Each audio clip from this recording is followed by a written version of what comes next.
Hi everyone, and welcome back to Bryan's Business World. Today we're going to talk about traveling as an entrepreneur.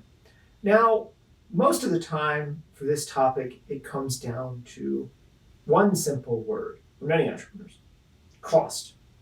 And the interest in the entrepreneur of reducing cost, however and whenever possible.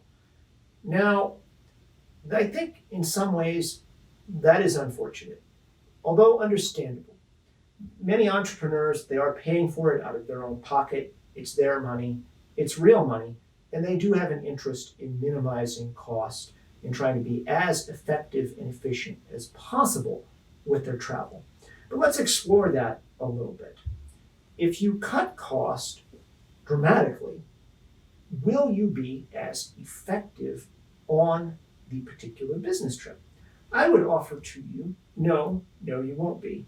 The clearest example of this can be on long-haul plane flights, in particular to Asia, maybe Africa, Australia, and then trying to be effective after going to meetings the next day after flying for 10 to 15 hours or more in a straight coach seat.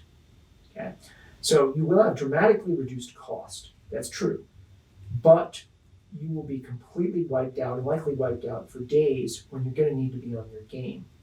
And when you're traveling internationally, especially with very different cultures and customs, you need to be razor sharp and attuned to the nuances of the negotiating situation.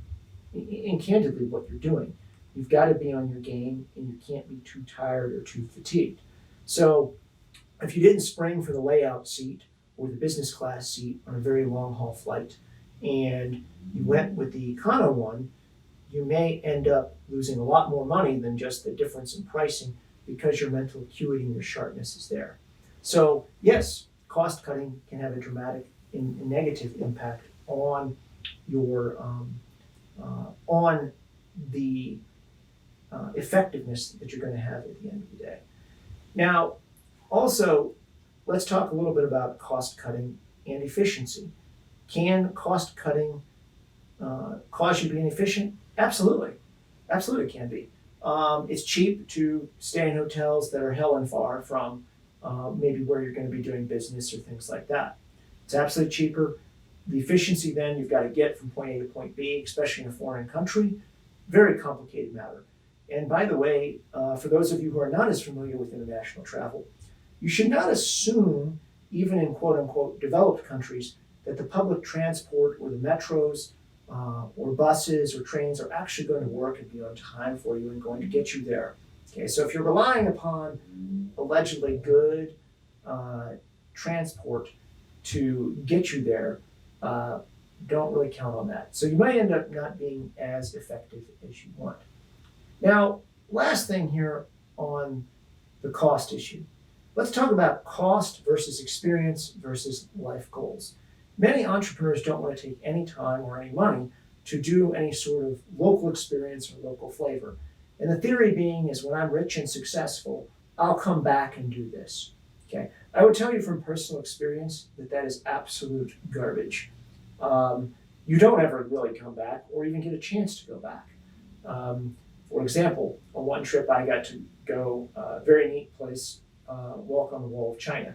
Great Wall of China in a more remote place that wasn't as touristed. Great experience. Have absolutely no idea when or how I'd ever get back there. In South America, I did see a crater lake that was stuck in a high altitude cloud forest. Spectacular. Not really on the tourist register, by the way, but nearby one of the groups that I was meeting with. Literally no idea when or how I'd ever get back there. It had almost a otherworldly quality to it, almost as if you had gone back to the dinosaur era in terms of seeing the clouds. You're really in a spectacular cloud forest. So if you do cut the cost and you miss those, I would say that is at the expense of life experience and perhaps some life goals. So hopefully you've had some takeaways from our session today, but if you are traveling as an entrepreneur, and especially if you're traveling overseas as an entrepreneur, I want you to take a hard look at cost cutting, and does it really benefit you? My argument to you today is that no, it doesn't. It may actually very negatively impact you in several ways. Do not go by thinking just cost cut, cost cut, cost cut. You may very seriously diminish your effectiveness and performance and may miss a once in a lifetime opportunity to get to satisfy some unique life goals and have some great experiences that just don't come around again. Thank you for listening today. Appreciate your time, and please leave us some comments and follow us. We'd love to hear from you. Thank you.